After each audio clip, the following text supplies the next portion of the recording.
Hey folks, Phil Gallagher of ThrabenU here for another Legacy stream. Today's White Helm Stompy? No, we haven't quite gone that deep. Today we are playing with Court Stompy. We're playing with Court of Grace, which is a really cool card. When it ETBs, you become the Monarch. At the beginning of your upkeep, you get a 1/1 Spirit creature token with flying, but if you're the Monarch, instead, you get like a little Sarah Angel. You get a 4/4 white angel creature token with flying instead. So this is taking the white Stompy shell that I've messed around with a little bit and trying to update it with some newer cards. So we can see Luminarch Aspirant here as a way of making your creatures bigger.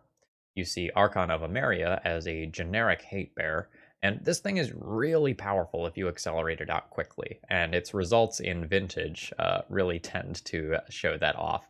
Every time I talk to a Vintage blue player about this card, they just swear. They just swear. It's some combination of F that card or something stronger. Like the fact that it like really slows down the velocity of cantrip-based decks while also making things like your fetch lands enter tapped. It is a brutal beating if it comes down early. So we're trying to land an early lock piece, and we're using Chromox, Lotus Petal, Ancient Tomb, and City of Traders to like funnel it out there. And then we have Arbiter, Thalia, Chalice, Trinisphere, and Archon as early lock pieces. So that it's okay for us to play all of these extra accelerators and lands that might just die, we have both Palace Jailer and Court of Grace to start a card drawing game. And we also have fan favorite Legion Angel here. So when it enters the battlefield, you can get another Legion Angel from your sideboard and put it into your hand, which is really, really strong. This is a card that I played with a little bit in Death and Taxes and a couple other white prison decks, and I also played it in, I think it was Historic, and it was pretty good there. So overall, I'm excited to see how this deck goes. The sideboard largely has cards that are here to answer specific things, such as the graveyard. There's 6 pieces of graveyard here, including Blast from the Past Jotun Grunt, which I was unable to talk the donor out of removing from their deck. As Lucas B said, "Dang it! If I'm donating for this, I can relive the glory days with my one of Jotun Grunt." And honestly, I can't fault them for that. I will be checking off my bingo card if we can exile an Uro with Jotun Grunt. That would be pretty sick.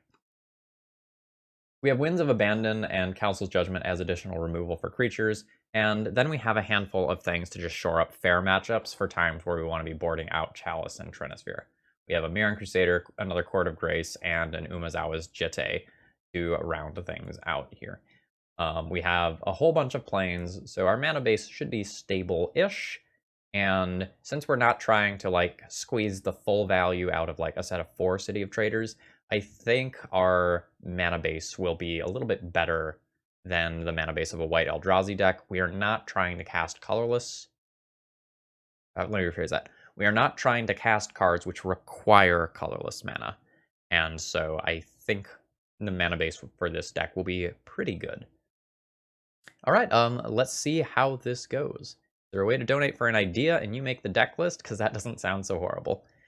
Yeah, I actually have 3 different donation tiers. So the short version is the $30 donation tier is here's my deck list, play it, dude. The $40 donation tier is here's my deck list, it needs a little bit of work.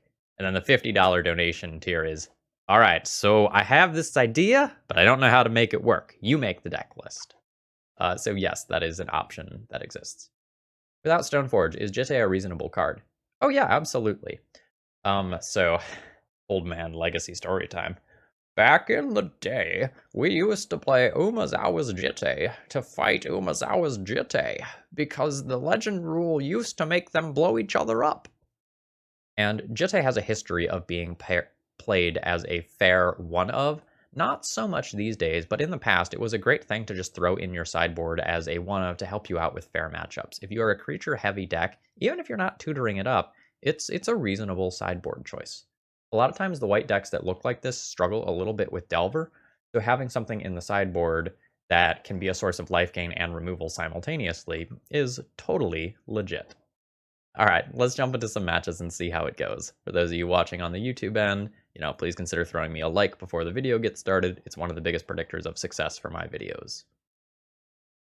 I'm going to be keeping this hand, I think. Triple Trinisphere is not great. Am I on the draw? I'm on the draw. I'm going to keep this. I think this hand gets way better with any white card. Oh, the one for tomorrow's Stifle Not deck list. Well, the folks who are watching on YouTube will already know the result of that weird time travel sort of thing going on. Because that's Monday for them. This will be probably Friday for them.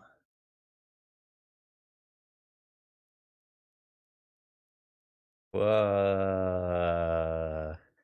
That is the literal worst card to face down when you have a triple Trinisphere hand. Fuck me, I guess. Oh, alright. Good stream, good stream.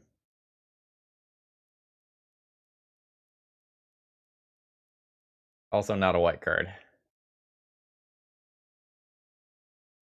Alright, am I still going to play the Chrome Mox and play a Trinisphere? I don't think so. I think now I need to Palace Jailer my way out of this situation.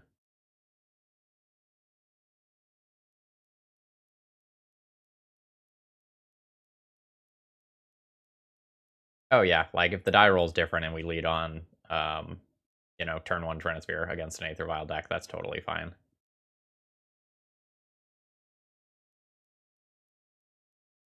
Watching from iPad, thank you very much for following.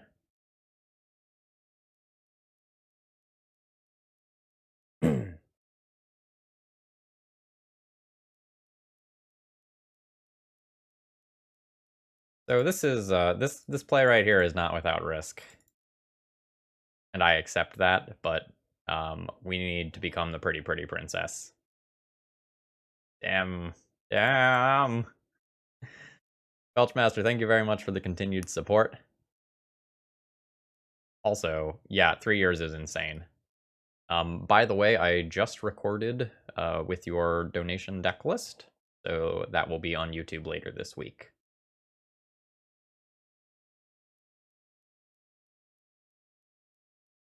Lambda, I think my hand right now is just so bad that I need to play the Monarch card there to try to start drawing more cards. Like, I am scared.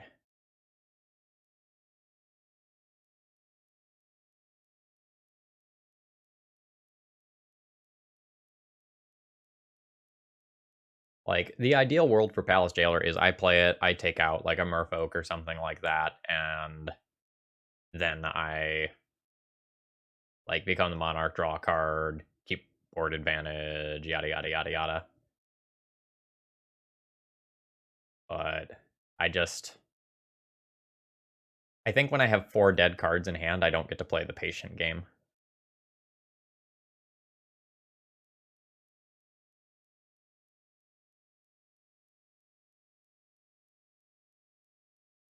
Alright, so it is not Merfolk. We're playing against Esper Vial.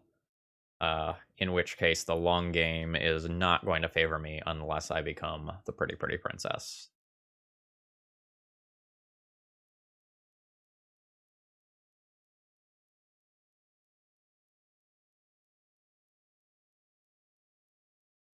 Hey kids, you ready to get baleful Strixed? Yeah! Just time them out has been called in game 1. That's fair.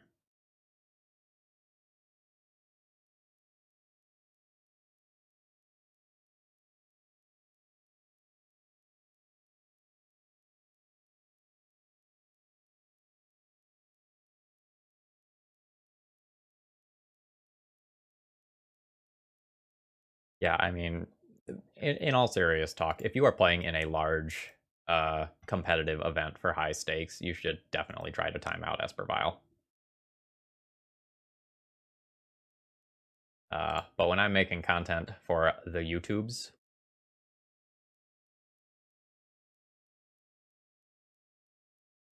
I don't want to live that life. It's not going to be fun for the watchers. Hey Drex, welcome.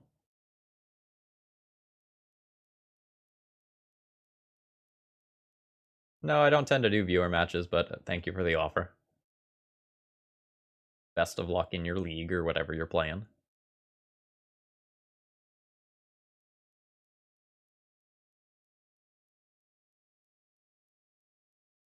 We did a Phil versus the subs stream a long time back. Also, like, what is my opponent doing over there? They have 5 cards.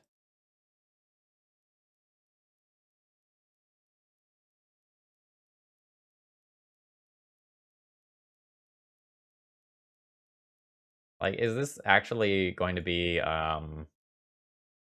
cephalid breakfast instead?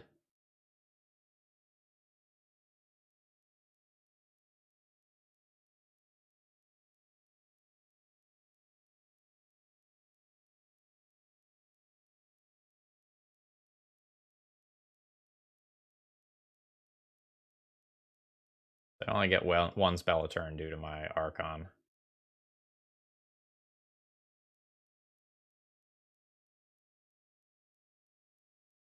Free 3 balls. That is a whole lot of balls.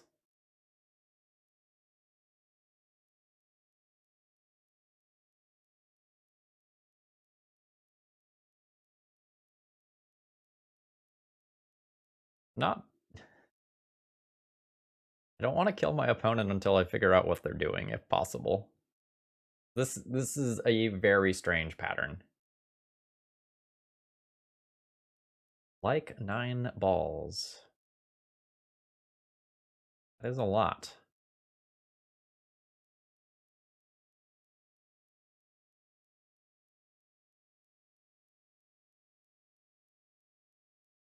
Alright, the Trinisphere resolved this time.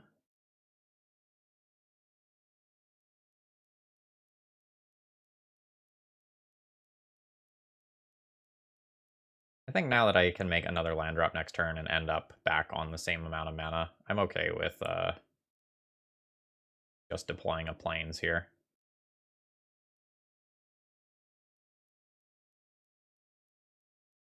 I mean, I don't get what's funny about 3 balls in particular.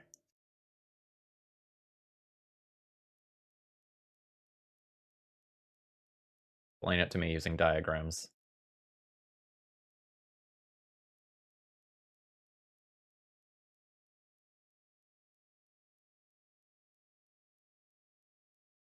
Okay.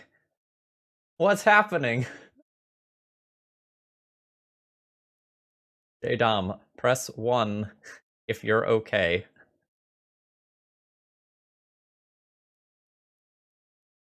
What? Like...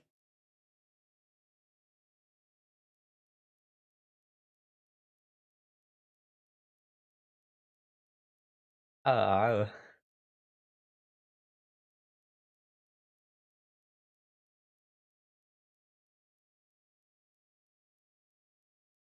Okay.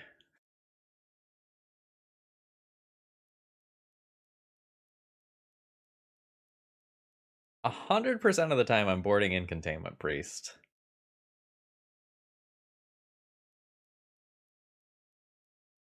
100%. Yeah, my opponent cast an Aether Vial, and then we saw Force and Daze, and those were the only other things I saw.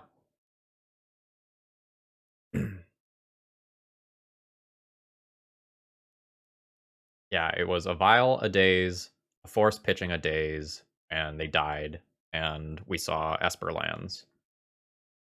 I kind of want to board for Cephalid Breakfast, and if I'm wrong, like, I'm wrong. But, like, Esper Vial, like, that deck dirtles, but it doesn't dirtle that hard.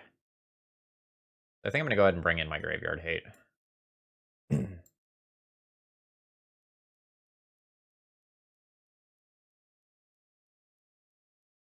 I don't think I want chalices. Like, they're gonna do stuff, but if I'm playing against Esper Vile, these aren't exactly great. And if I'm playing against Breakfast, their 1-drops can just be Viled in or Cavern of Souls. Don't forget the Jotun Grunt. No. Oh, man. Yeah, like, our opponent's deck hit the fail rate.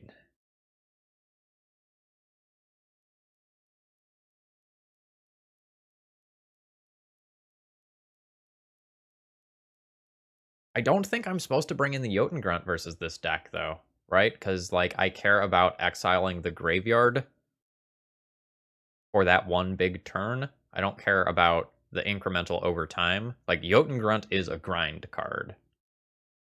And that's not what I want to do here.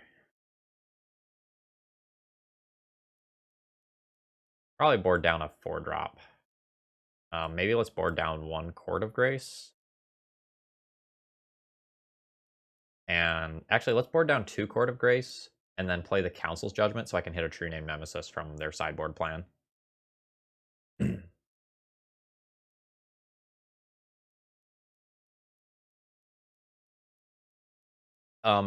Skull Clamp, I don't know if they just had the worst hand ever, or if I shut them off too much. Like, I don't know.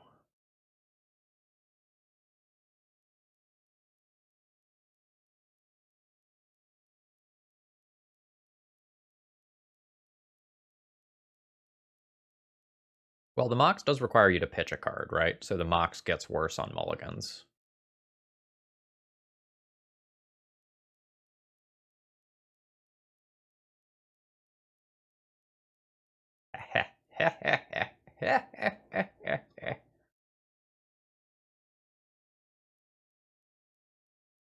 Oh, nice. I'm actually very happy to have that.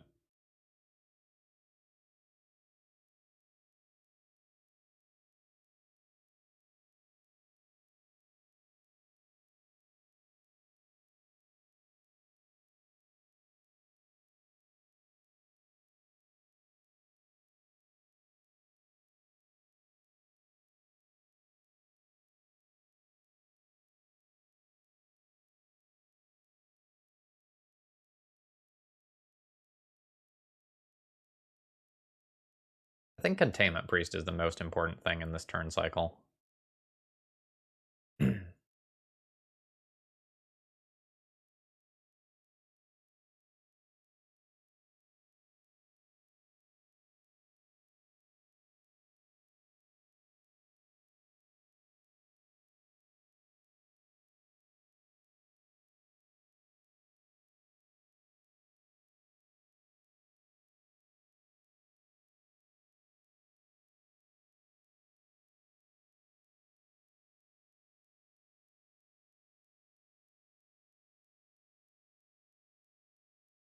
Yeah, there was this article a while back that was like, play a 4 of something if you want to see it.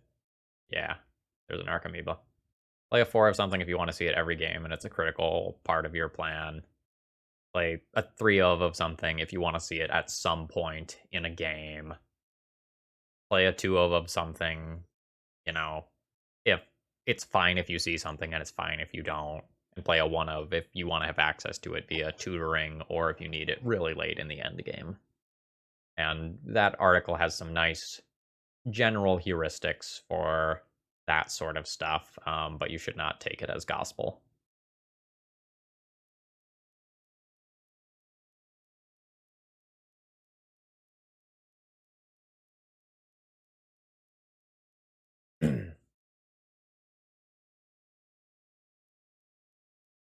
I think it's okay to play the 3-ball into Daze so that I can double spell this turn.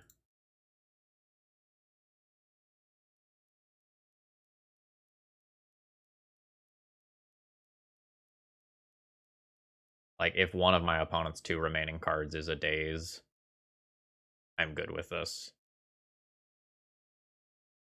Nice.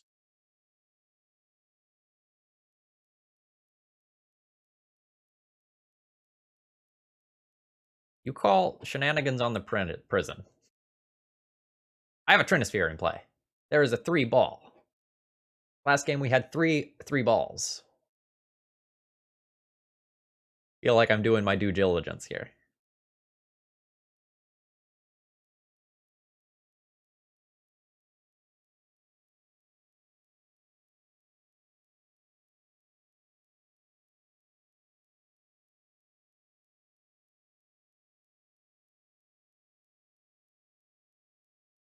I mean, the aspirant will spiral out of control quickly if, there's not a... Oh, wow, that's insane. I don't get to double spell this turn, which means I'm just going to play Containment Priest.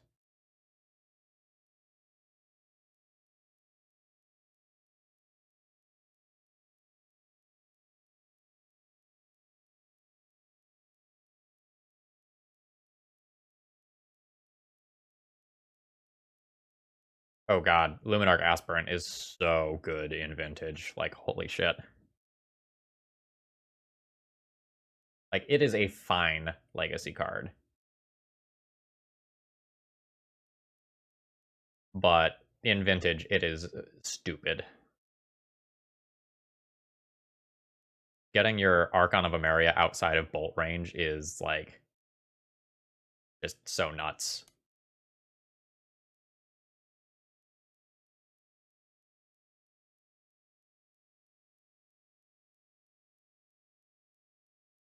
Yeah, we might just be like Kryptonite for our opponent's deck here.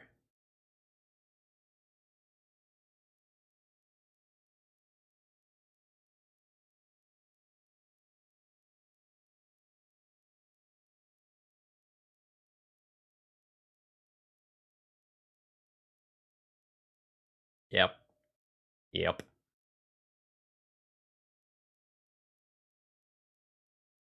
I'm going to go ahead and put a +1/+1 counter on Containment Priest. I don't know if my opponent's deck is going to play something like a Massacre, but I'd like to play around that if they do. Alright, so I have 7 damage showing next turn. If I play Legion Angel, I have the possibility of representing lethal next turn.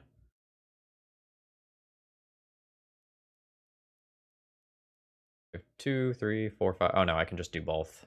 The Trinisphere tax isn't going to make the Legion Angel more expensive.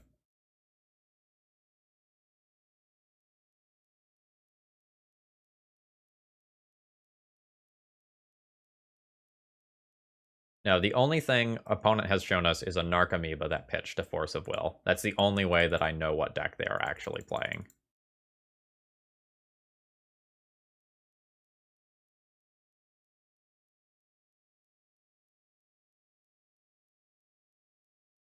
This deck is sweet. Let's go!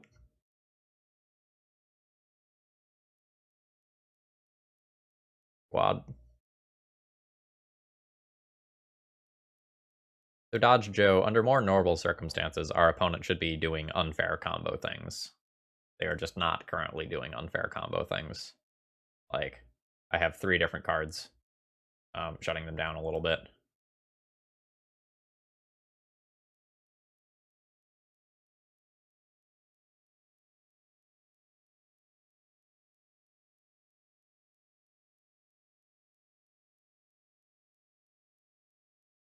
Archamoeba has arrived.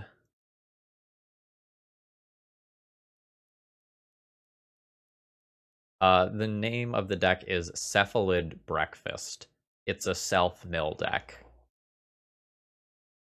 An oldie.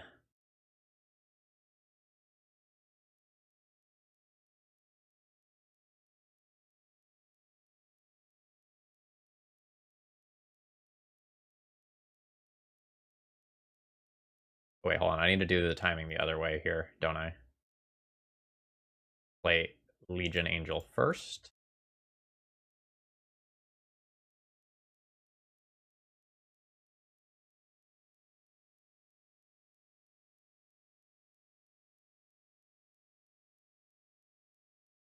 Then I can play my Archon.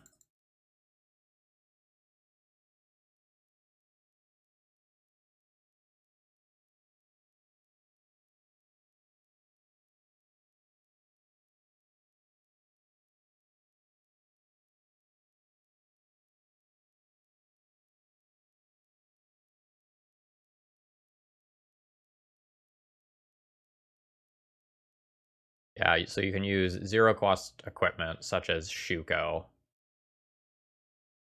to go and infinitely mill yourself once you have a cephalid illusionist.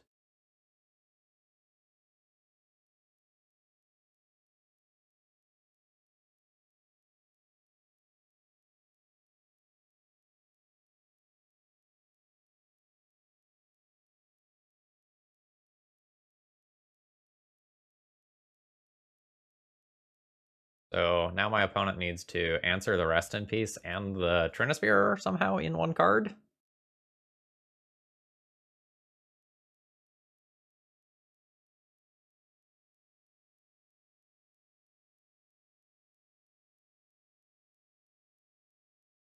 I assume we would try to board Jotun Grunt versus an Uro deck. Like a fair graveyard-based deck against something with like Tarmogoyfs and Uros and stuff of that nature. Yeah, Thassa's Oracle is how they win. So whenever this becomes the target of a spell or ability, mill 3. So my opponent now can mill their entire library if they want. And they mill 3 Narcomoebas, return them, or they come to the battlefield, then they sacrifice Dread return Thassa's Oracle, and then they win via the Thassa's Oracle trigger.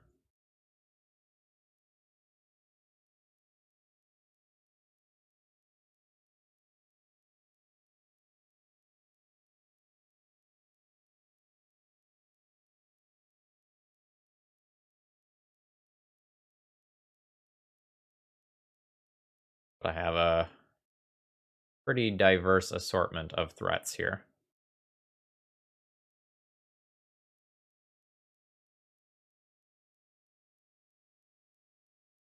Well, I think they're just dead. Right? I'm going to have 11 power in the air plus 4 power on the ground.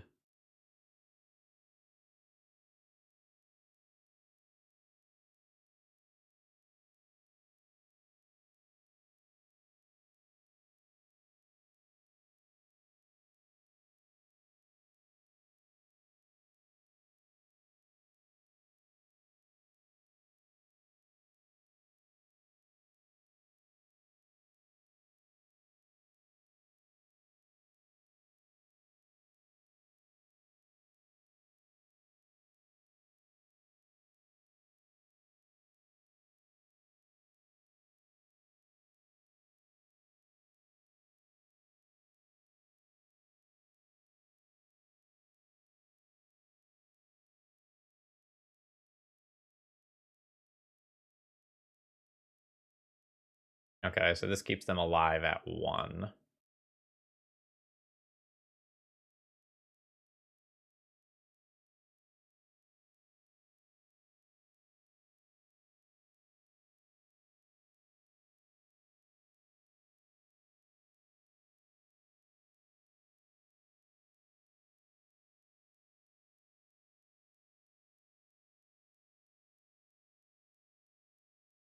All right, I get one. I get one spell a turn.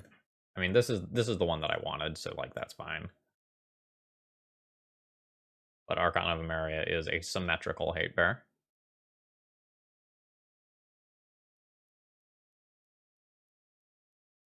The issue is now that my opponent gets 1 spell per turn, so I don't see them getting out of this.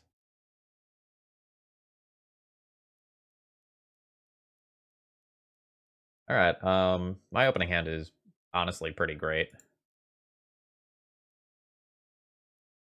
I think I get rid of my court here because I want to play a turn 1 Thalia, and then court will cost 5 mana.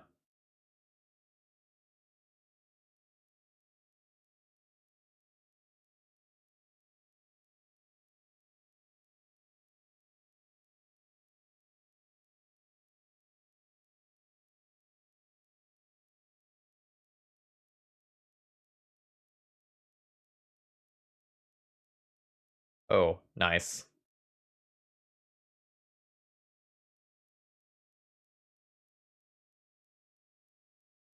Yeah, I think this is a lady. Has like a A little bob cut, little pixie cut.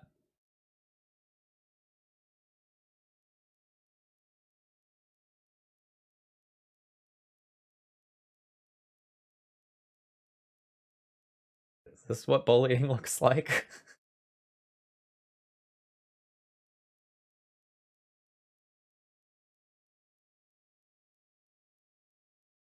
Could be Sneak and Show, could be a Storm Count. Storm Count could be a Storm deck as well. Yeah, looks like Storm. Yeah, Luminarch Aspirant just gonna be great here, right? Like, we already have the Thalia in play. Now I just want...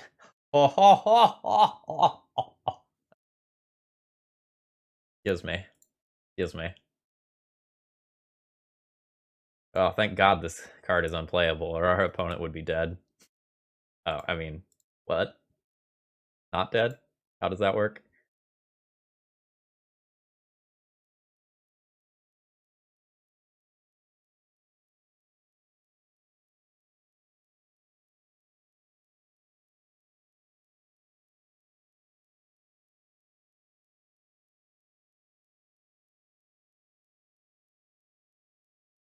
So little thing, I think I'm supposed to put the +1/+1 counter on my Thalia the previous turn to better play around like a Burning Wish for a Massacre.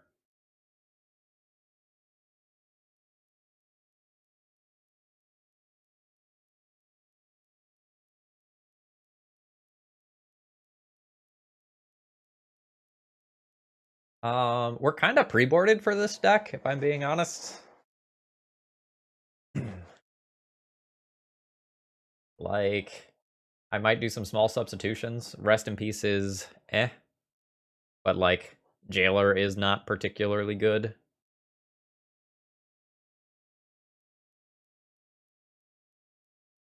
Go Jailer's out for 2 Rest in Peace.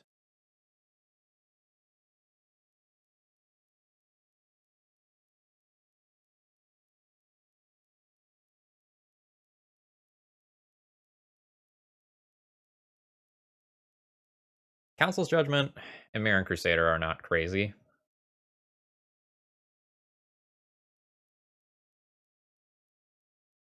To just sub for the Court of Graces.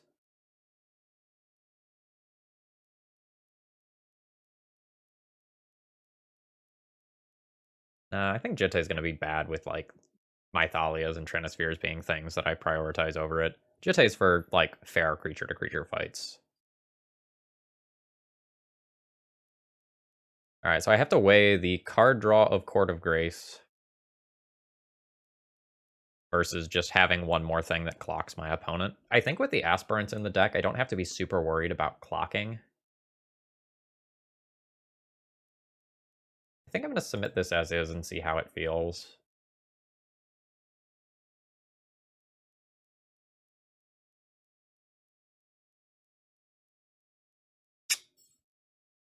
Beautiful.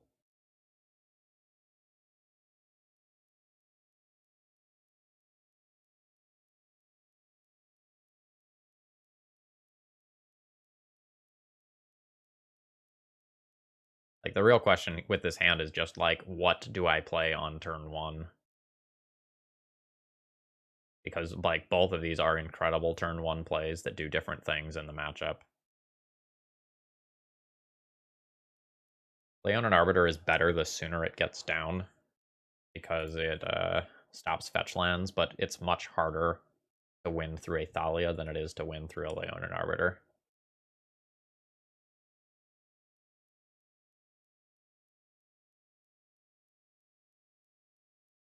Alright. Ye old turn 1 brainstorm.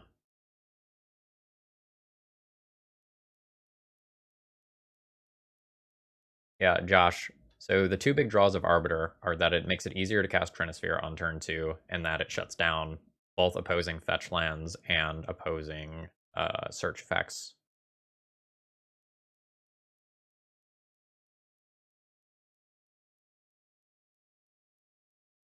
We must go deeper.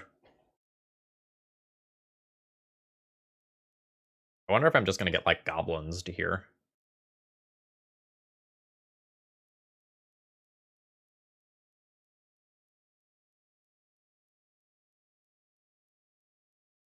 Oof. Well, I can just do this on turn 1 now.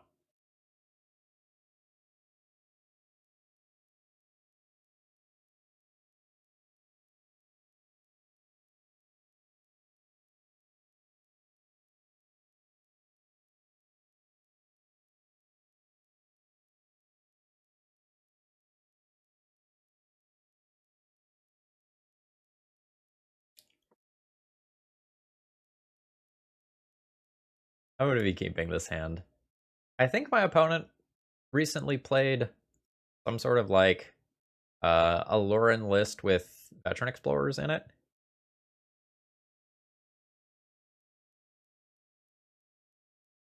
Racket points of life are very costly in Legacy when you play against a Delver deck. When you play against a lot of the combo decks of the format, it doesn't matter so much. But generally speaking, the difference between real dual lands and shock lands are pretty huge in Legacy.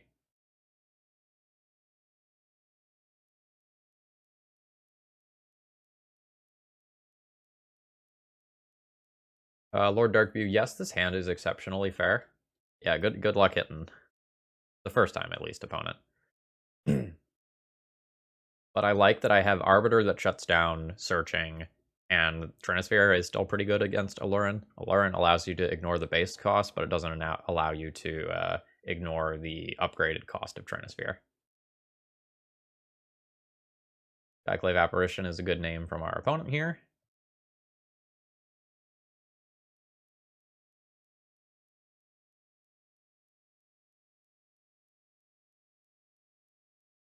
So Blaubear, the more you try to push a 2-color mana base, the worse of a time you're going to have.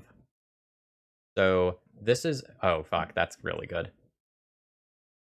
This is sort of by its nature kind of a 2-color deck because we're playing the Ancient Tombs and the City of Traders. And I think the mana base works for this because you're not playing the full playset of the colorless lands. And I think every extra Ghost Quarter Wasteland city that you play actually ends up making the mana base worse. So for example, I consider White Eldrazi in a vacuum to be one of the best decks that you can play in Legacy on the hands where your mana base works. But you so frequently have hands that just do not work because of how your various mana needs come about. And so because of that, fuck me! God damn, so many therapies. We're just getting through all my childhood trauma tonight, huh? So, like,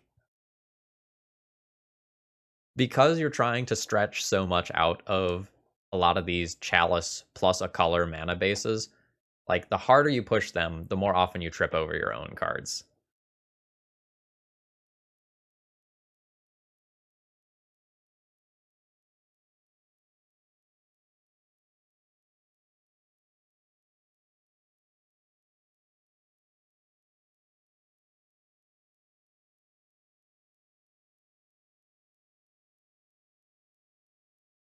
Quick question. Is this card good? Everybody gets one.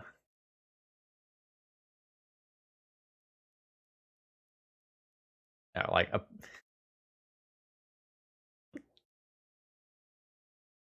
against Aldurin, where like we stop the combo potential while Archon is in play, like this card is legitimately very good.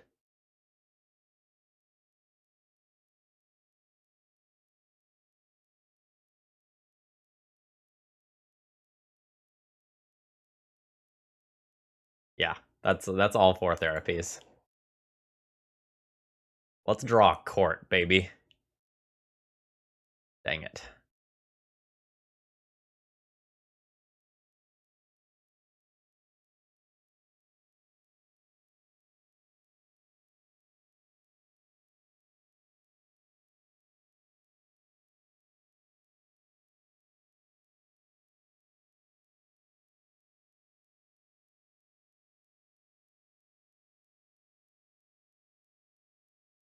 That's wild.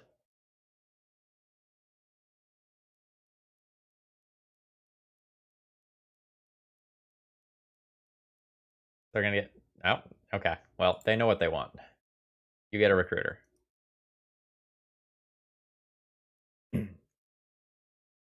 Yeah, I mean, I said from turn 1 that I knew this was Alurin.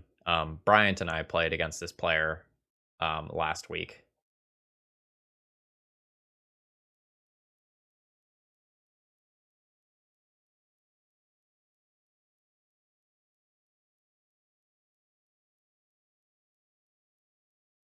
No, I was fucking serious. Like, stone cold serious.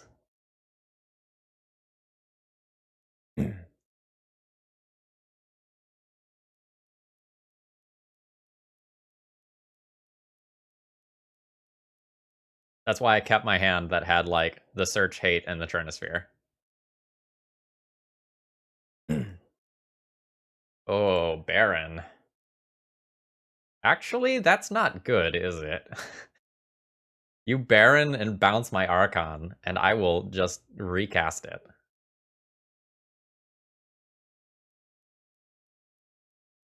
But maybe you combo off in response? Hmm. Oh, you don't combo... Well,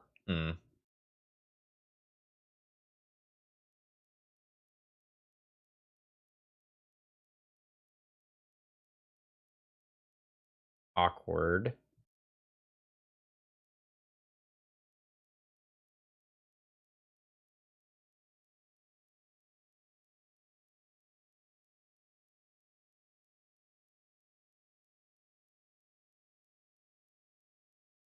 Caw!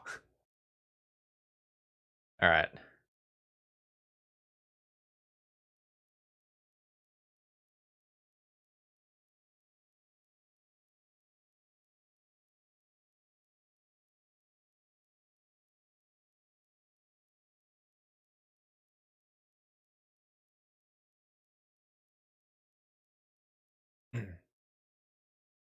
This is gonna be a weird match.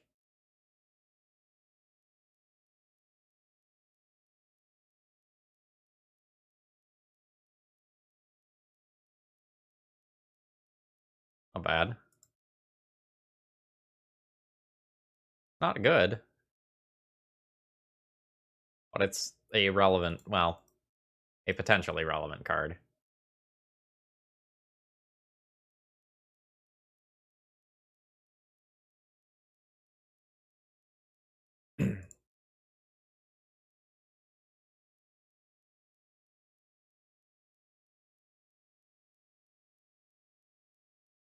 Greedy Kiwis? I'd say the answer to that question is more or less yeah. Some of the Stompy decks don't really have too many prison elements. But for the most part, yeah. Why not cast it with Alurin? To flex and tap these sweet planes?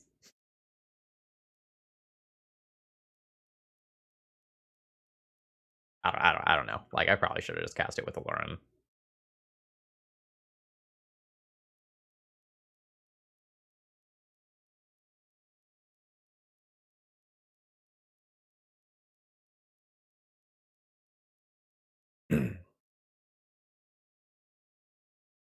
Yeah, so, like, as far as that statement goes, most of the time, that statement's true. Every once in a while, there's some, like, really strange Stompy deck that, like, either is just, like, hyper aggressive and is almost literally all creatures and, like, few or no lock pieces.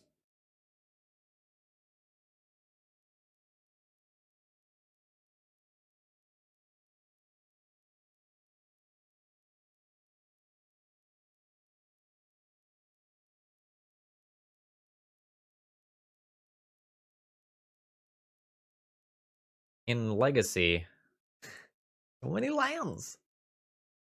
In Legacy, just about every time you say the word Stompy, referring to a deck, you're referring to a Ancient Tomb Chalice-based deck.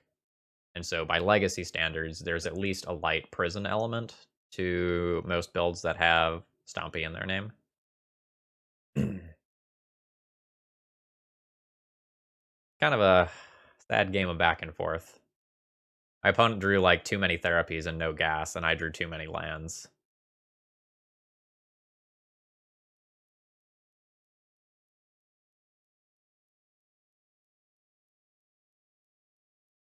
Guys, basic lands are really good.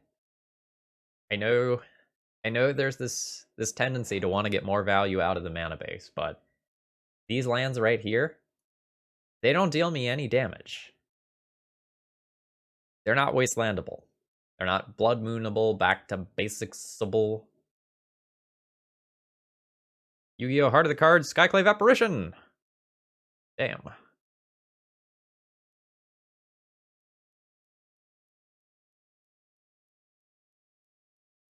Guess I'll just, like, cast this on my opponent's turn. Actually, no. I want to cast it now. I don't want to give them more draws towards a Force of Will to get this sucker out of play.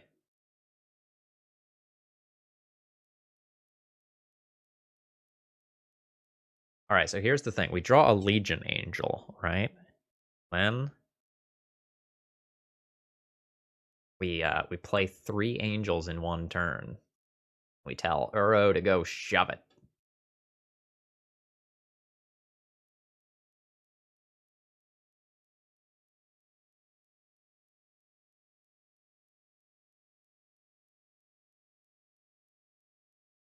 Well, okay. This is a way of eventually trying to beat an Uro.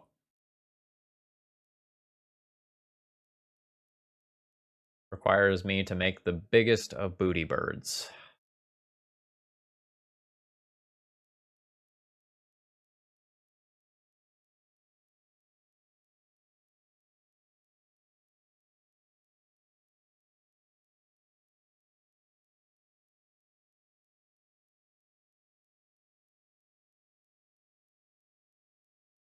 My goal here is to just survive 2 turns.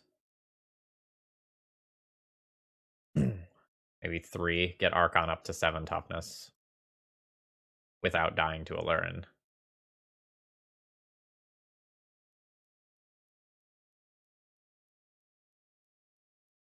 And so I think towards that end, I'm just going to take this chump block.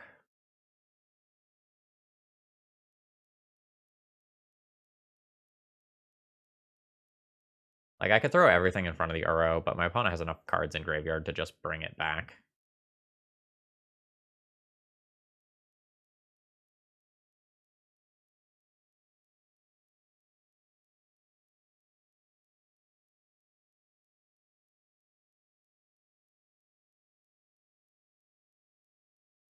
We could put Chalice on some large numbers. I think we're just going to shut off the cantrips, though.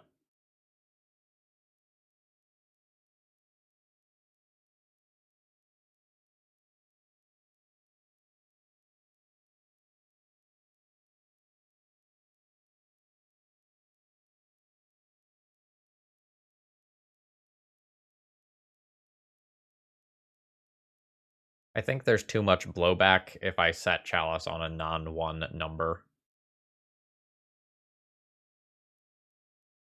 Chalice on 6 was a joke. Because we could.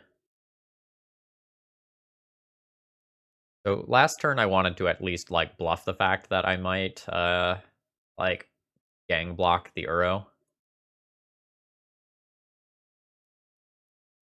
Like, last turn I represented that amount of power, so there's some world where they hold back. Alright.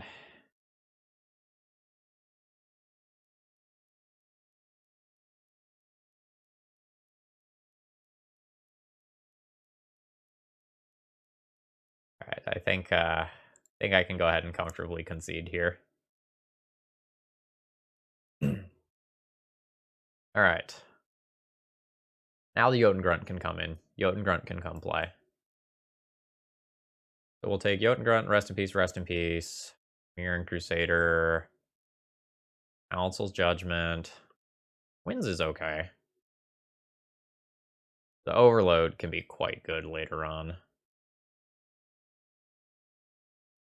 Containment Priest technically has text versus Uro. Well, no. You cast Uro. So that's not true.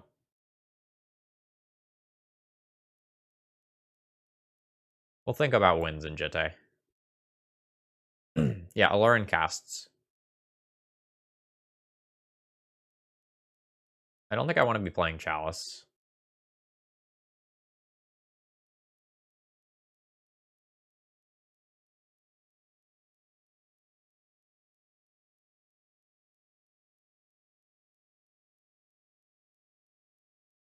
Hey Nathan, welcome.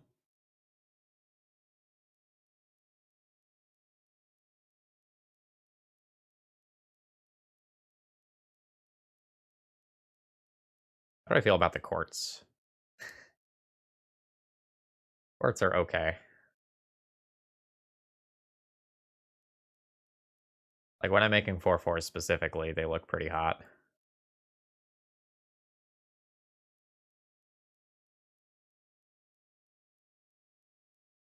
Especially if the opponent mana ramps us. Yeah, maybe because the opponent mana ramps us.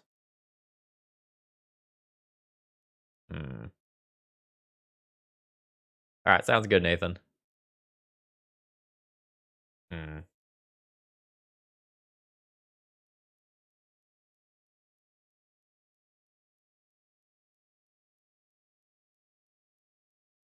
Yeah, Lucas B designed this one, and I think it's pretty sweet.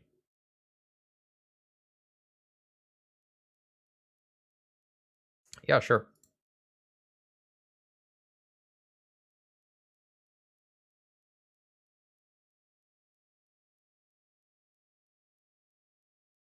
Yeah, okay, so with Alurin. Alurin allows you to cheat the base cost of the creature. So, like, let's say your creature costs 1 mana, alright? So Alurin lets you cheat that 1, but it doesn't let you cheat the things that come after the initial cost, which would be like additions, reductions, and setting. Trinisphere is what's called a setting, and so that happens after the base cost is paid. It goes and checks and sees, hey, did you pay enough mana for this? If you didn't, you have to pay the 3.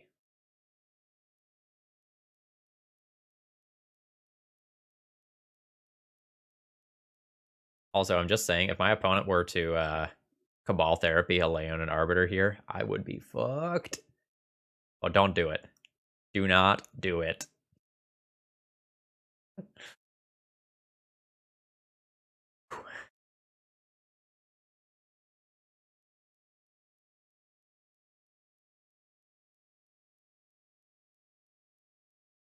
I was sweating it there for a second.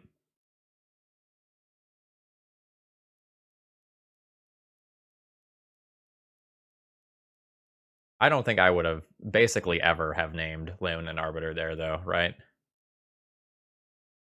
Like, if my opponent did, it would be great, but that would not be on my priority of things to name.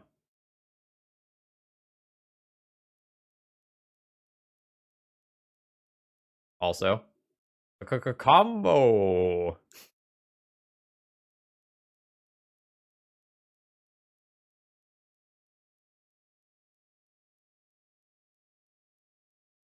Oh man, and my opponent would have had the combo. Oh. Oh.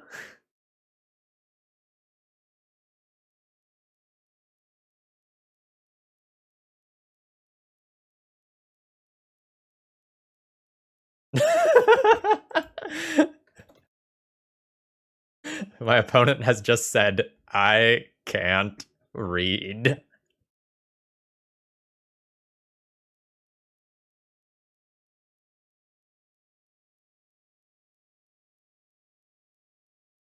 All right, my opponent did a 2 for 2 there, right? Like, their Cabal Therapy and Veteran Explorer for my 2 cats.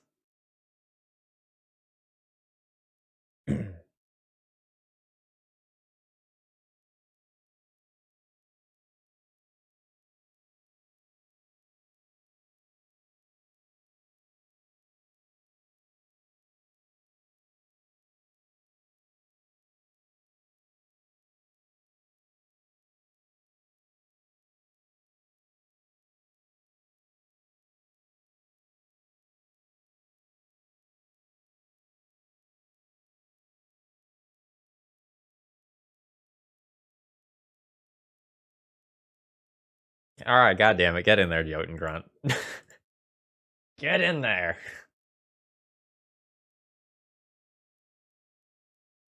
You get in there and you do your 4 damage and you like it. Sizzle Skeleton, I'm poking fun at Jotun Grunt. It's very bad with Rest in Peace.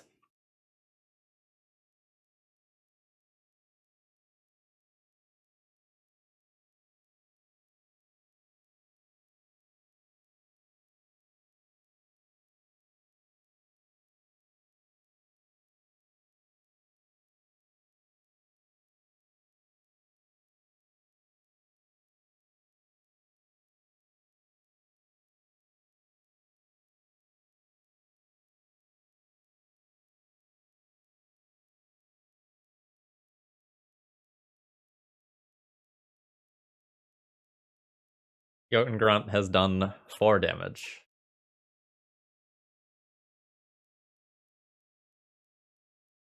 That's probably all we're getting out of the Jotun Grunt.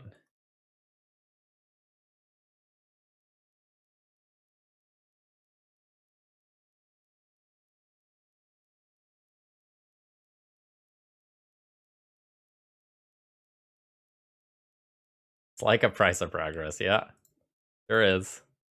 This is why Death and Taxes stopped playing Jotun Grunt when Rest in Peace got printed.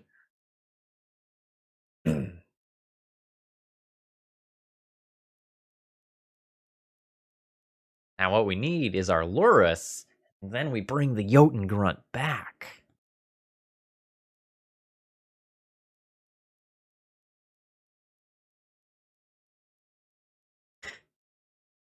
Yeah. Yeah, the cumulative nature of that is quite bad.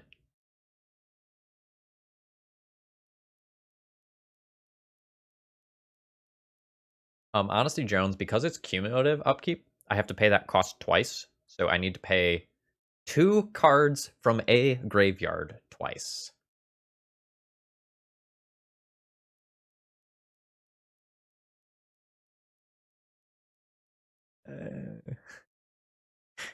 Sad basic plains noises. I've had 4 on a Jotun Grunt before.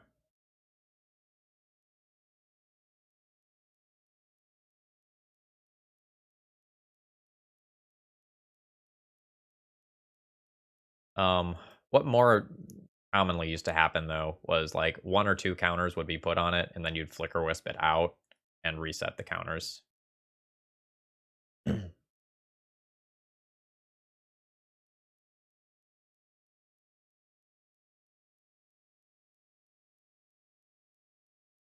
Two, 5, 6, 7, 8, 9, 10 mana. Yeah, I can double Legion Angel in 1 turn.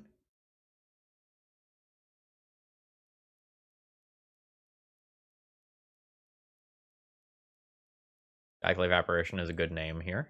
I like that. I would have named a removal spell of some kind.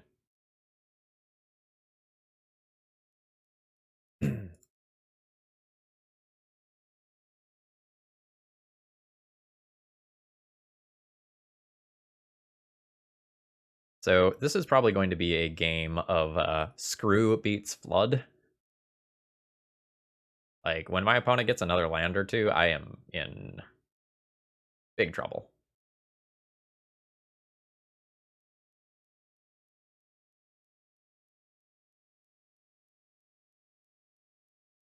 Ooh, the mana.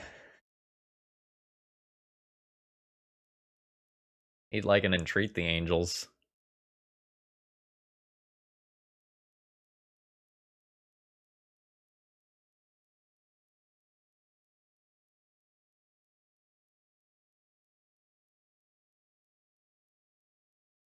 Yeah, opponent not realizing how, oof. Also, oof.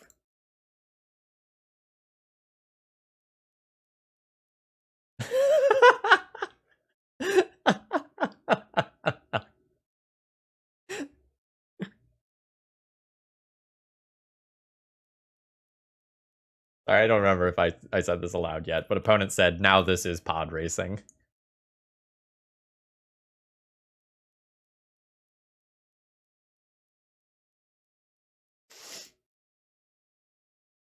Beep beep.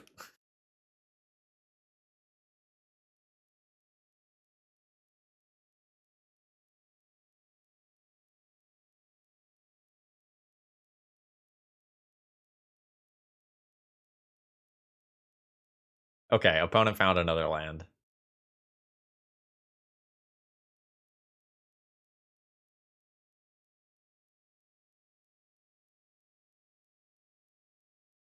Yeah, opponent is very grossly favored now. Oh, that's it. I'm good with that being it.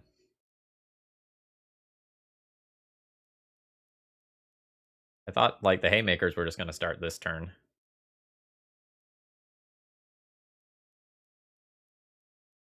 That's a very good draw.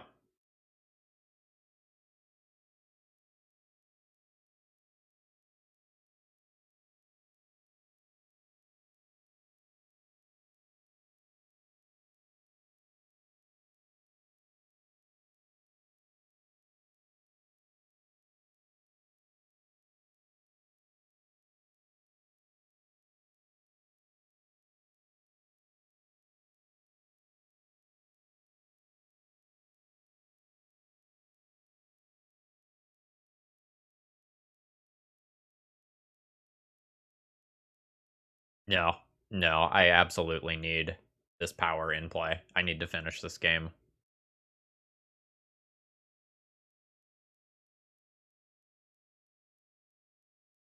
Like, if my opponent has, like, Force of Will there, I'm good with it. But Archon makes, like, Archon doubles my clock. Archon makes lands entered tapped. Archon stops them from, like, cantripping into something else. I think that's super important. You get one. Everybody gets one.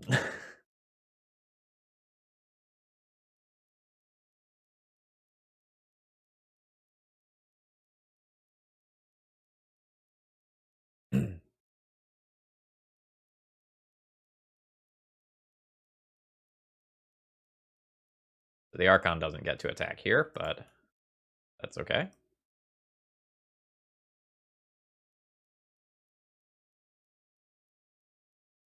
The idea was you try to go off after opponent that casts an Aluren, but I think that is suboptimal.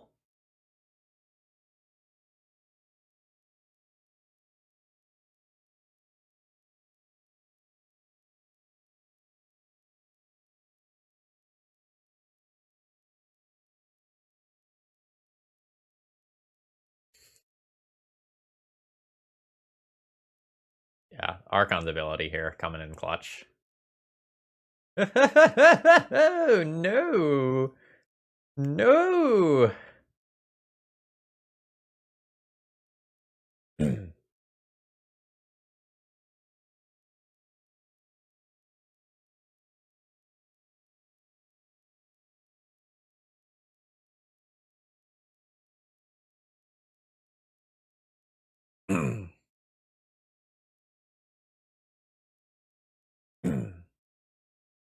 So attack with both?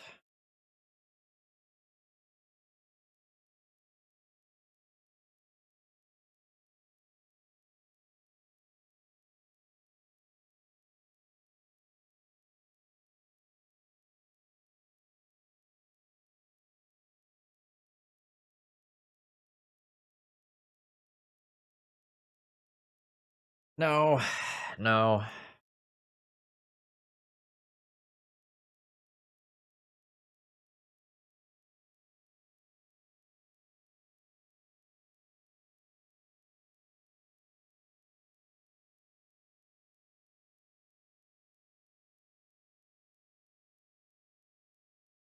No, I want this damage.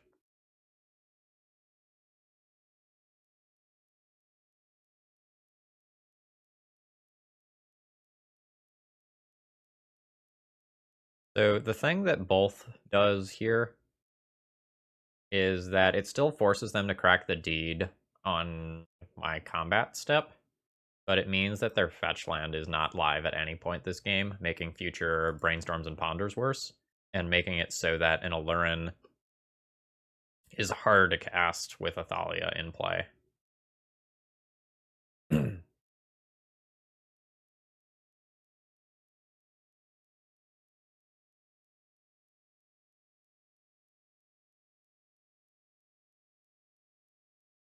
All right.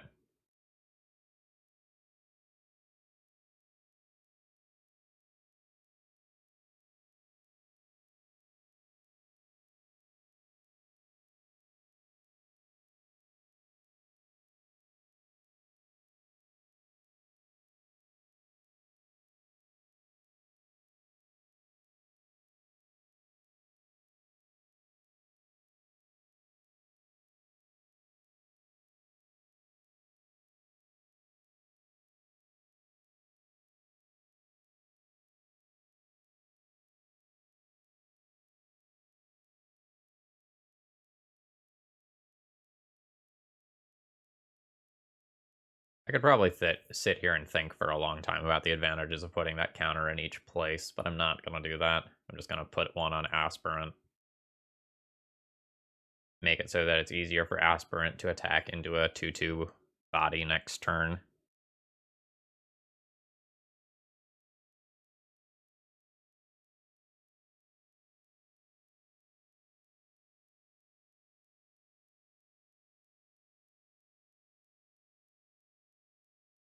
Scourger's a little scary. Like, Walking Ballista on its own is quite a good card. Grabbing another Recruiter. I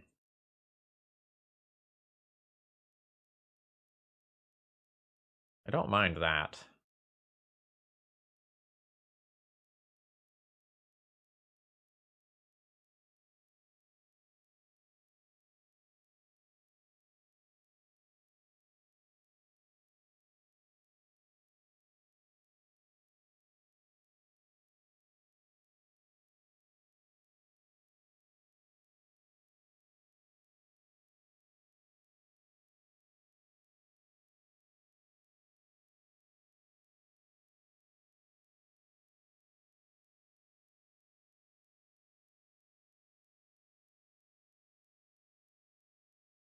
Actually, maybe I should have just not attacked this turn. This gives them mana.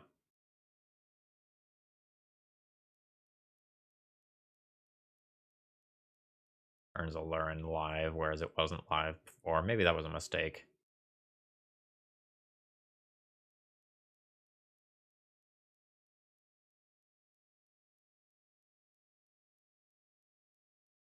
I don't know, but like Crusader can just be chump blocked so easily.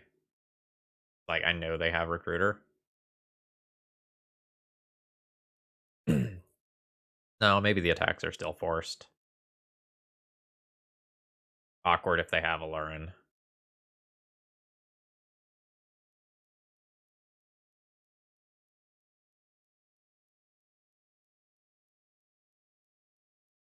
Okay.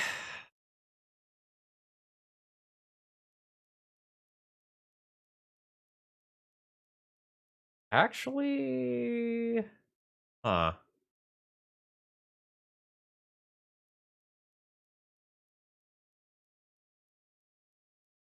So they don't have any life for um Cavern Harpy.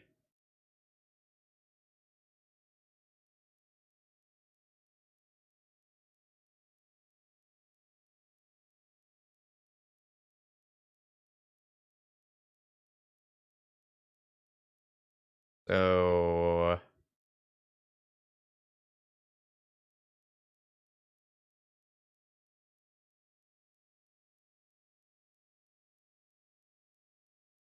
where are we going?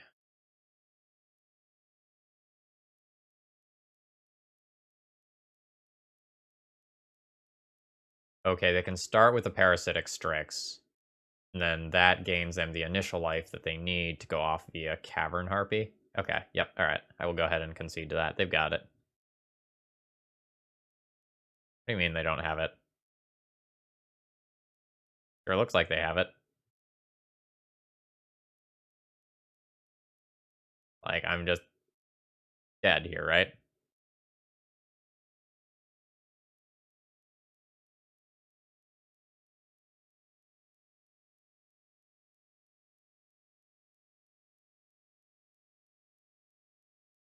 I've conceded. GG's. Yeah, like, maybe...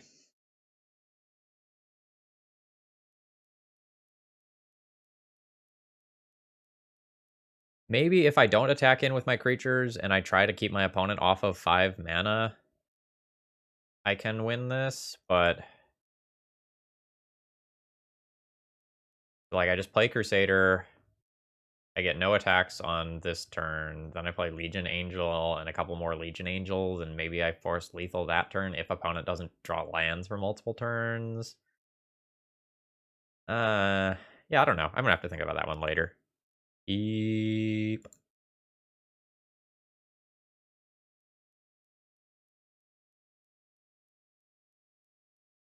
My opponent is mulliganing to 5. Turn 1 Trinisphere is going to crush them.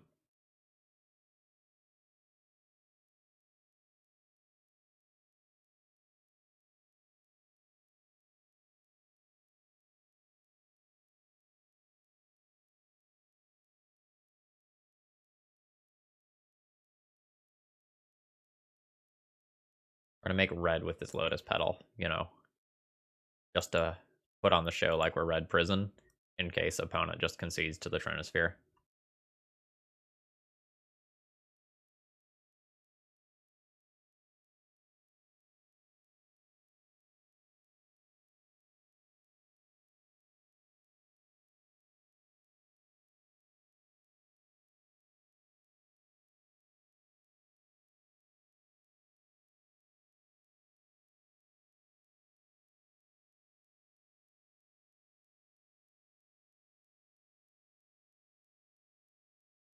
Yeah, seems like we're probably playing against Death and Taxes, and our opponent just had a rough opener. Yeah,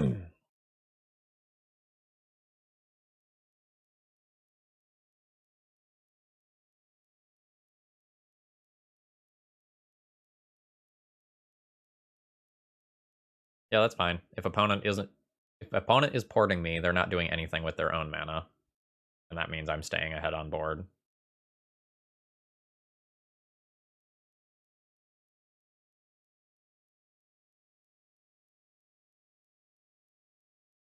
And when they do tap out to play something, like, I will get Legion Angel.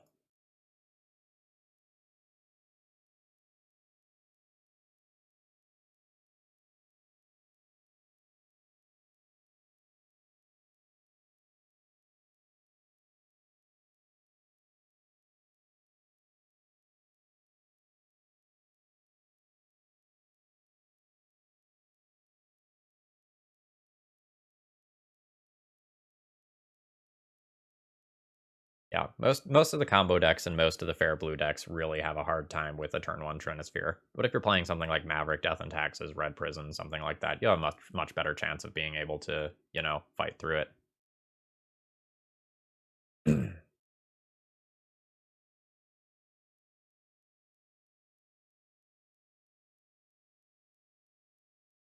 Now we are going to get to see Legion Angel do Legion Angel stuff.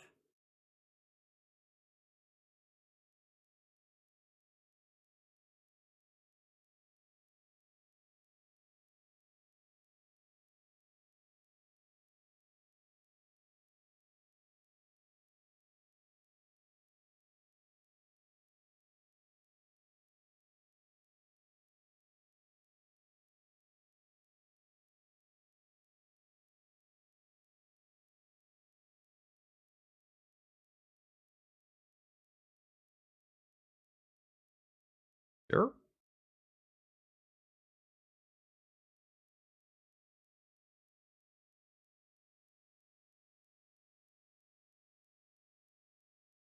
Okay. But I'm just going to play another... Excuse me? Excuse me?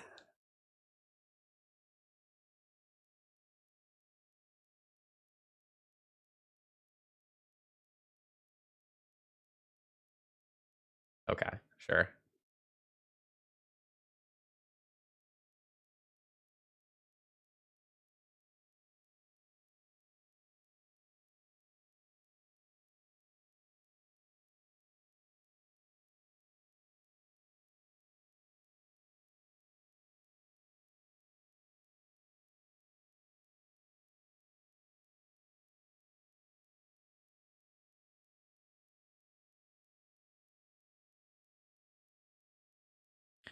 If my opponent has a Flicker Wisp specifically, they can maybe turn the tide of battle towards them. But if they don't have a flyer here, they're just going to get hit for 4, then 8, then 8, and, like, that's it.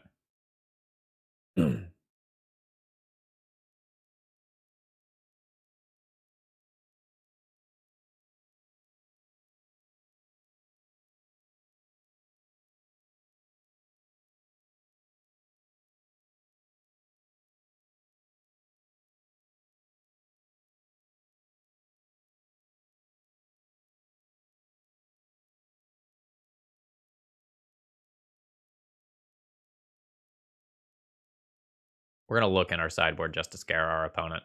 Oh, there's no matching cards.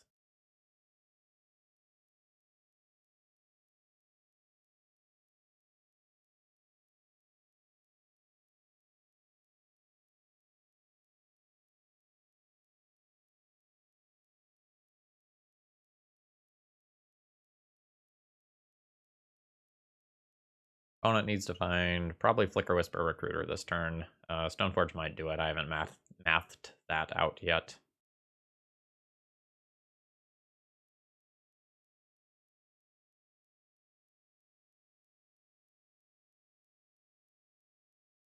Opponent's multi-5 looking real good, though.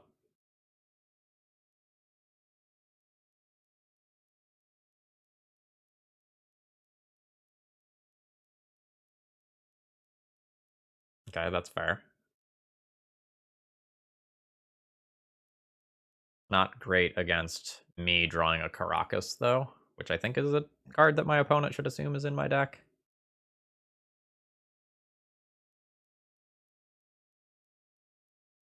I guess I still have the Mishra's Factory. It's probably fine.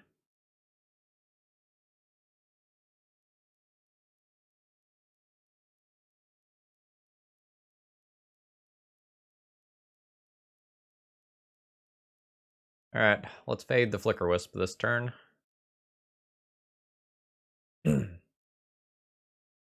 Yeah, Nathan, I think I might need to revisit the land count in this deck.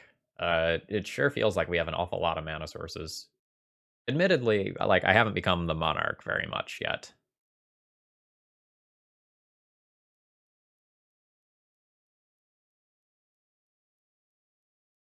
Alright, let's see if we can get these Chalices and Trinispheres out for just cards that have text.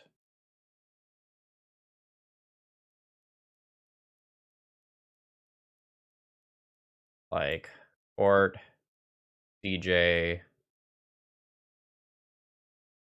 Priest, Jitte. I want all 3 of these wins, so I'm going to take out something else for this, like 1 Thalia. Actually, maybe let's board out a 2nd Thalia and get Mirren Crusader in there, just as a non-legendary creature.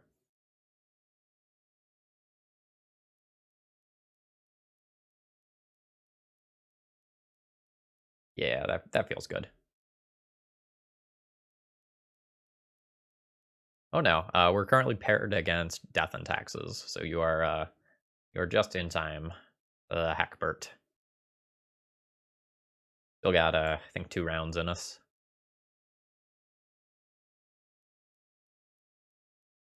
Yeah, so I have 28 total mana sources.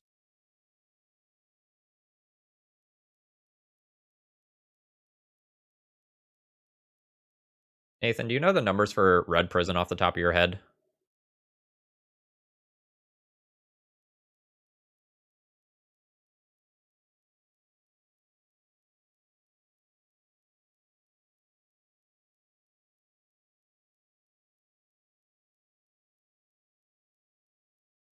The Red Prison is similar. Yeah, so if it's 20 lands plus 4 Spirit Guides plus 4 Mox, that's also 28.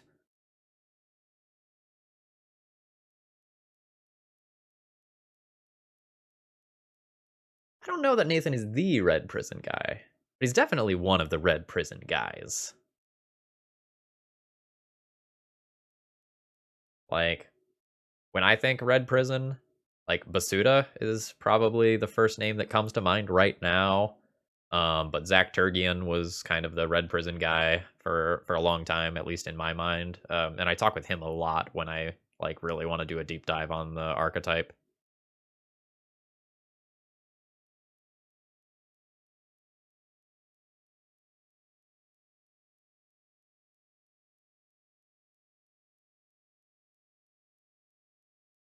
I haven't played a court yet this league, and I can play a turn 2 court. Am I legally obligated under law to just jam turn 2 court?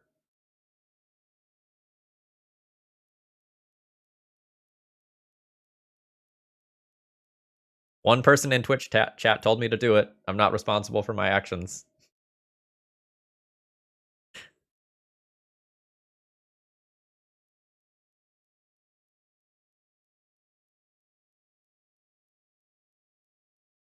Yeah, Nathan, I agree. And if I had played a single court the rest of this league, I don't think I would do this, but I haven't, so here we are. This makes it better. No, wait, hold on. No. Awkward.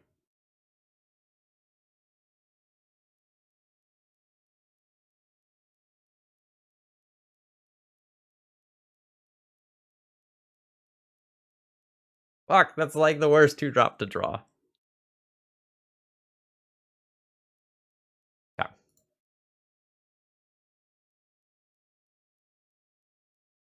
I think I still play this out and like walk into a Phyrexian Revoker so that I play around a Thalia.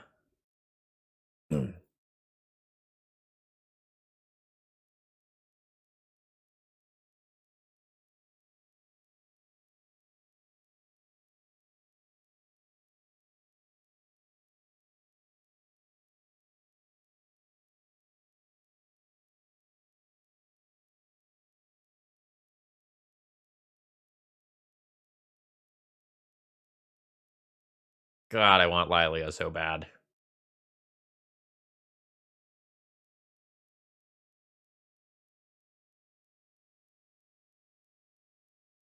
I mean, the Aether Vial ticking up is the real problem here. Not to mention my inability to draw cards at the right times.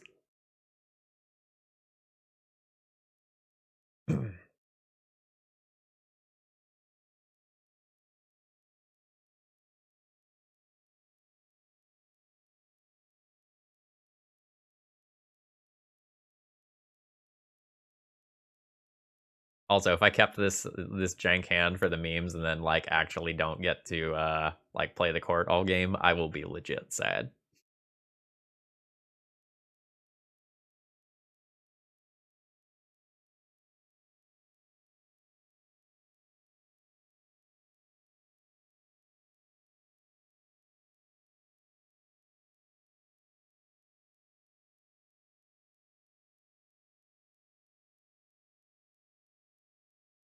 Bum, bum, bum, bum.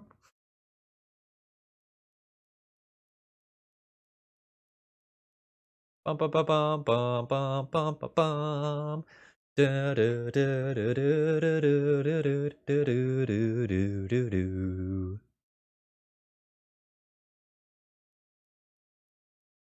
That's a beating when our opponent does not have white mana.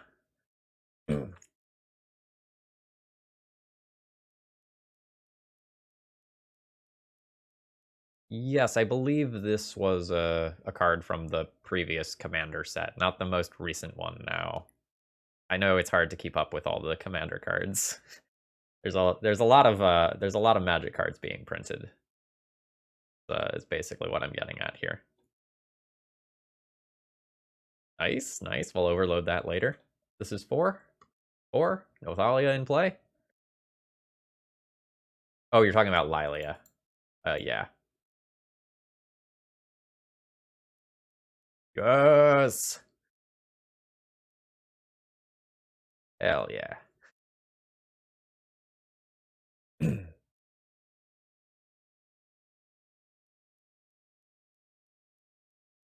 I am the pretty princess.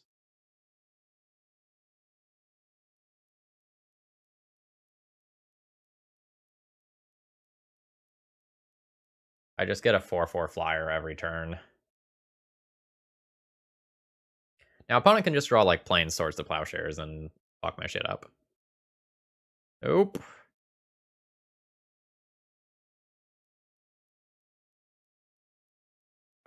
Ooh. Ooh.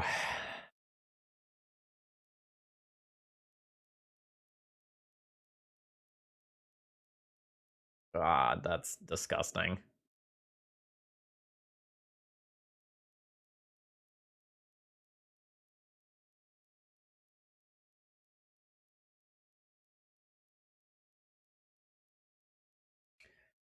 Two, 4, 5, or 6.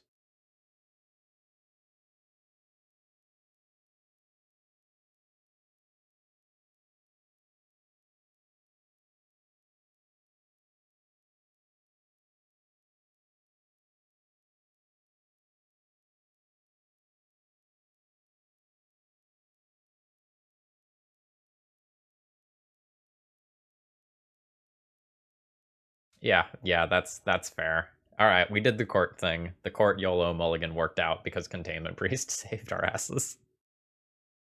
So my opening hand here just does not have enough mana for a change.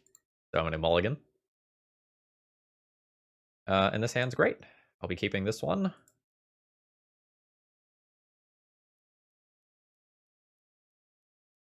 I think the Lotus Petal goes back. I think I pitch Lotus Petal, Chrome Mox Skyclave on 1, and play Leonin Arbiter on 1, I think.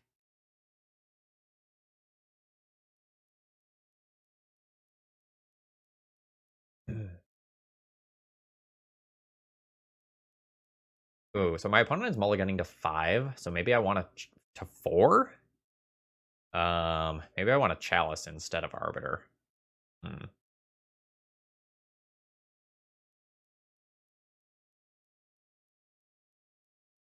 Do 3. Yeah, I want a Chalice instead. Because like now we're probably looking at something like Dredge.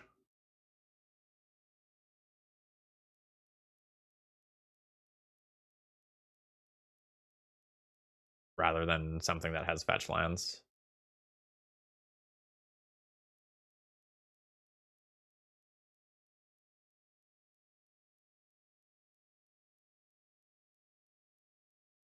So we'll see if that just ends the game.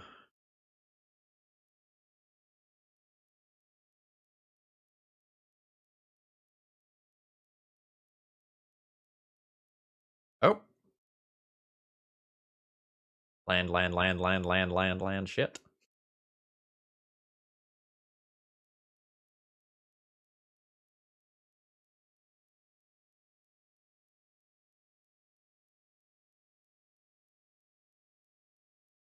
I want to go ahead and play a Chalice on 0.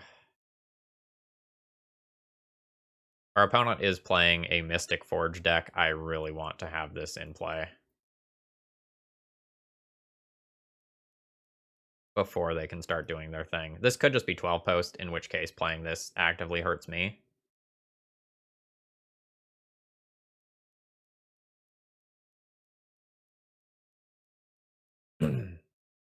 Okay, concede.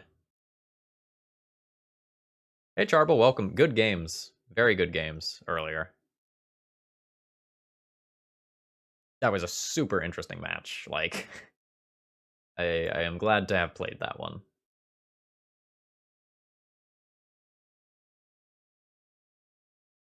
Okay.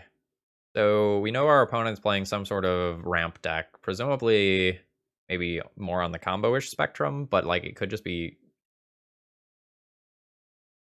like 12 post and we saw a very awkward draw. Like it could be a big Eldrazi deck.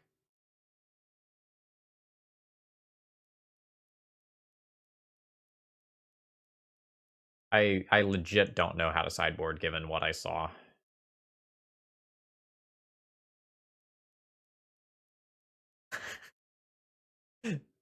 Yeah, Charvel's we have some flood issues sometimes with this deck. There's 28 mana sources. I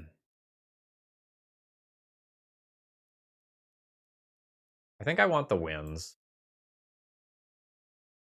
I think I am.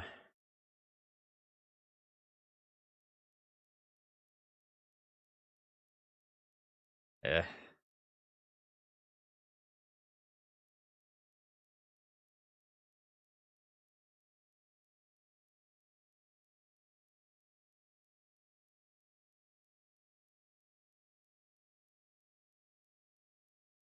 I don't know where I'm at regarding these things. If my opponent's playing Mystic Forge, like, these things have real use, and if they're playing a Cloudpost deck, these are dead.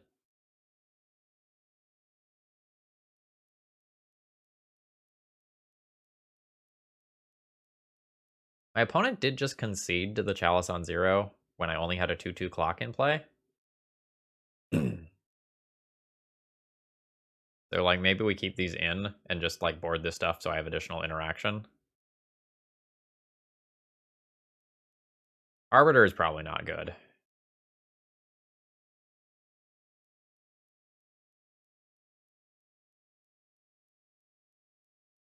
Let's junk Arbiter. That alone is 60.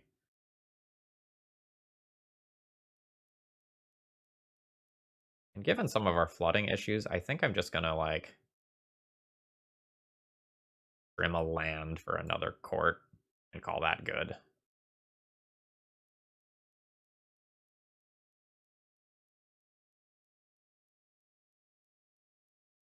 Yep. Yeah, opponent mulled to 3, and then played Ancient Tomb Monolith and conceded to what I thought was a pretty weak board. So I think I'm supposed to assume that they are a combo deck of some kind, whether it's like a Bomberman version, an Echo version with Urza, a full-on Turbo Mystic Forge version.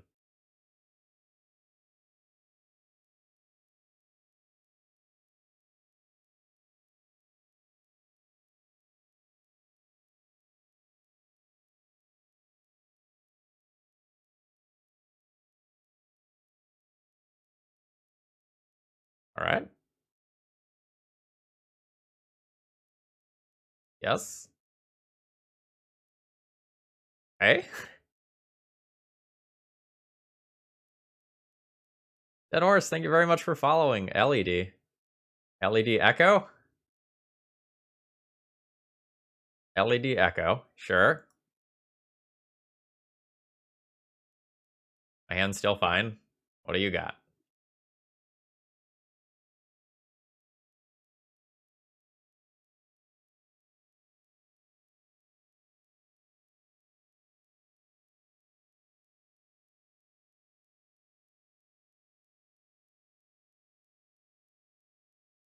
Is Jeweled Lotus in there just straight up for Metalcraft?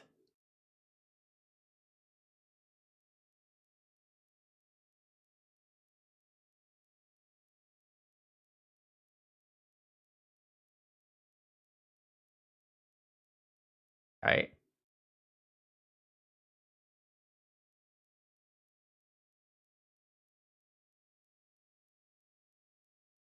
Like, my opponent cast 3 Echo of Eons, and I don't feel like they really did anything.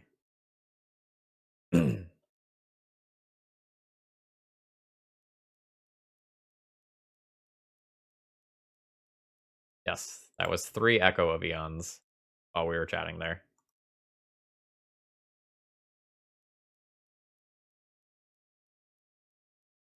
I think I like my 4 drops better than the Aspirant.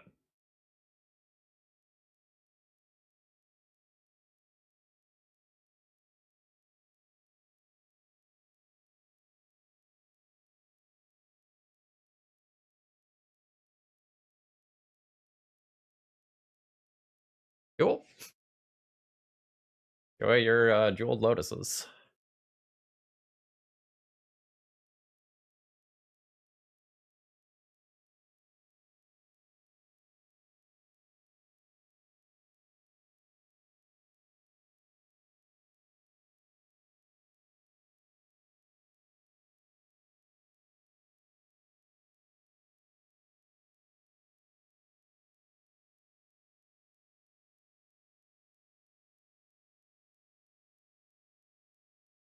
I mean, SCK, I have a bunch of lands, a bunch of mana acceleration, and a bunch of, like, hate bears and lock pieces, right? It's kind of hard for my 7s to look that bad against this deck.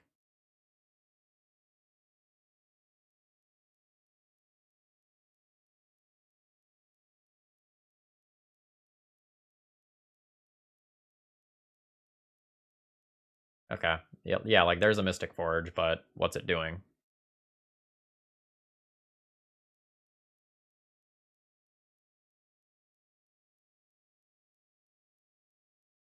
Yeah, we'll do that first.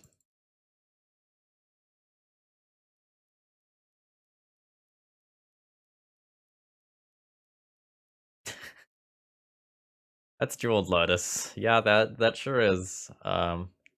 I believe it is a 0-cost artifact with less text than a bauble.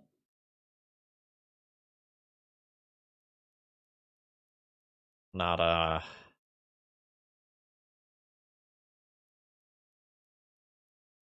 I don't know. Maybe they've got all 8 baubles and the um dark steel ingots on lockdown.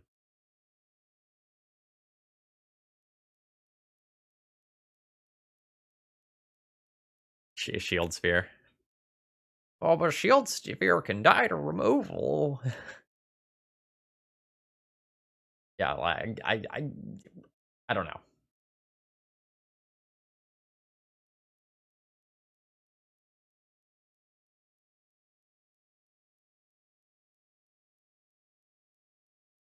Engineered explosives?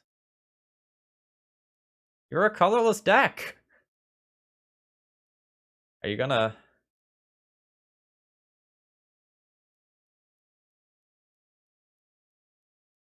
do it on 0, kill my Mox?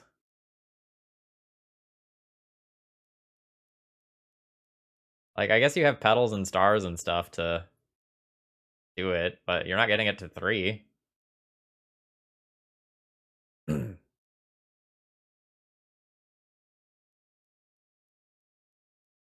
Skyclave apparitioning their forge is pretty sick, but I think I'm just supposed to play the court.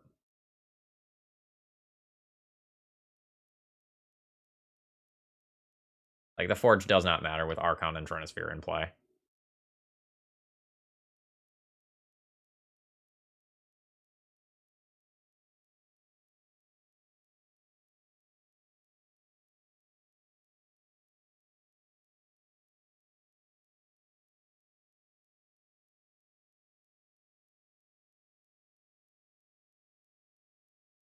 Like, if my opponent basically has no chance of winning, I think I am fine with the game taking a few extra turns.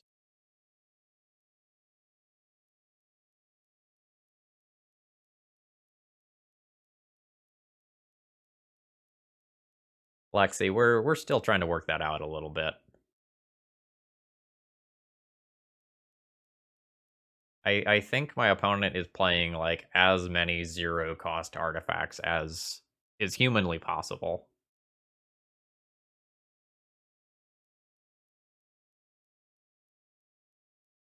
Oh yeah. Alright.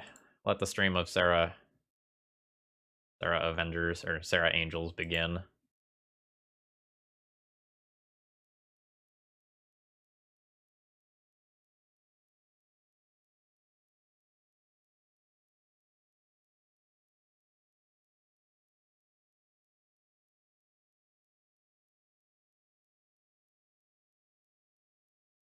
The old Lotus is for flex. The flex. Winds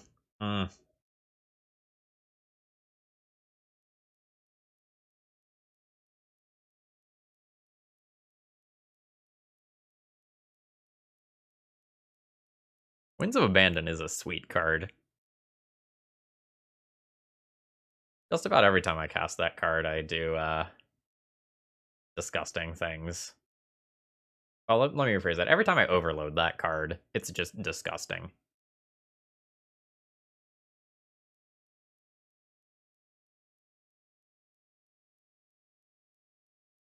Doubling cube is your theory for Lotus Petal. Or for Jeweled Lotus.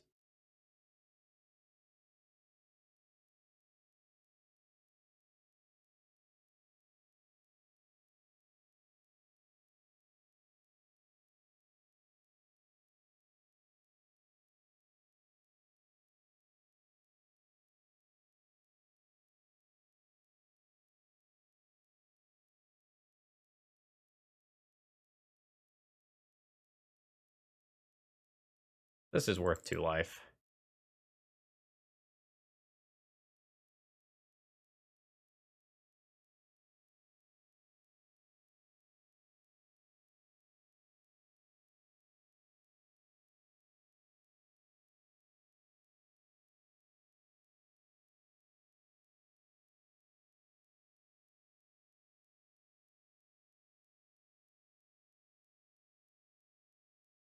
Yeah, I'm real confused about Jeweled Lotus.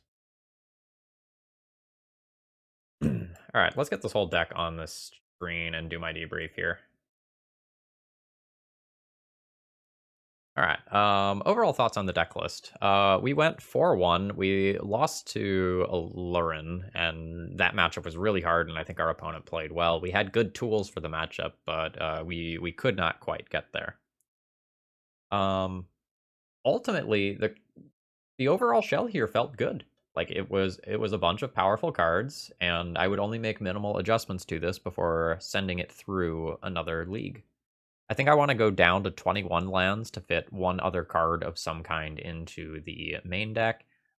Maybe one other top end card of some kind. I'm not 100% sure. So I'd be cutting one plains or snow covered plains to just fit in some other threat of some kind. I would have to give it some thought as to what. As far as the sideboard goes, the Jotun Grunt was a meme. We got it into play once. We'll cut that for something else. I'm not sure exactly what that should be because I feel like I have a good assortment of things in my sideboard. Like I have Graveyard Hate covered. I have 4 creature removal cards here in addition to the Palace Jailers that are in the main deck. Like I have Legion Angels hanging out. It's possible like another Trinisphere or a Thorn of Amethyst is something that could see play in this spot. I'd have to think about it a little bit. I don't know that I love Nullrod because of Chrome Mox and Lotus Petal. Like, Nullrod is definitely a hit to myself. Now, maybe it doesn't matter because it'll hurt the opponent more, but I'm more enthused about something like a Trinisphere, a Thorn of Amethyst, an Aethersworn Canonist. Deafening Silence is a non-bow with Chalice on one, but even that I think is reasonable. Those are the sorts of things that I would be thinking about. I could also play the 4th Skyclave Apparition in this slot in the sideboard. But overall, I think this deck list came out really well. The courts aren't always going to work. Like sometimes we're going to get attacked, lose the Monarch, and they're going to feel worse than they did tonight. But we were a little bit ahead a lot of times. And when you're at parity or a little bit ahead, the Monarch just really tends to take over the game. Historically, I haven't liked the like Cataclysm and Armageddon type cards in these sorts of decks. Like I know we flooded a decent amount tonight, but under normal circumstances, these decks can use a lot of mana. Like if you're drawing cards with Courts and Palace Jailers, or you have any sort of like X cost finisher, like say a Walking Ballista or something like that, you can get a lot of use out of your mana. Overloading Winds of Abandon is another sort of thing that you can do with excess mana in this deck. So I don't know that I want to go that land destruction route. But yeah, overall, pretty positive feelings about this deck. For the vintage sort of like hate bear fans out there, this sort of deck is definitely for you. For the Death and Taxes players who are looking to, play a little something different that is still, tax oriented, I recommend you give this a shot. Maybe a Batterskull. Yeah, I think a Batterskull is a good mana sink. That would be a fine addition to the sideboard. All right, for folks watching on the YouTube end, I hope you enjoyed. If you did, please click the like button. That helps me out a lot. And if you want to give this a try, remember the deck list and the donation information is always in the video description. Have a great rest of the day. Baneslayer Angel. Hell yeah, get it in there.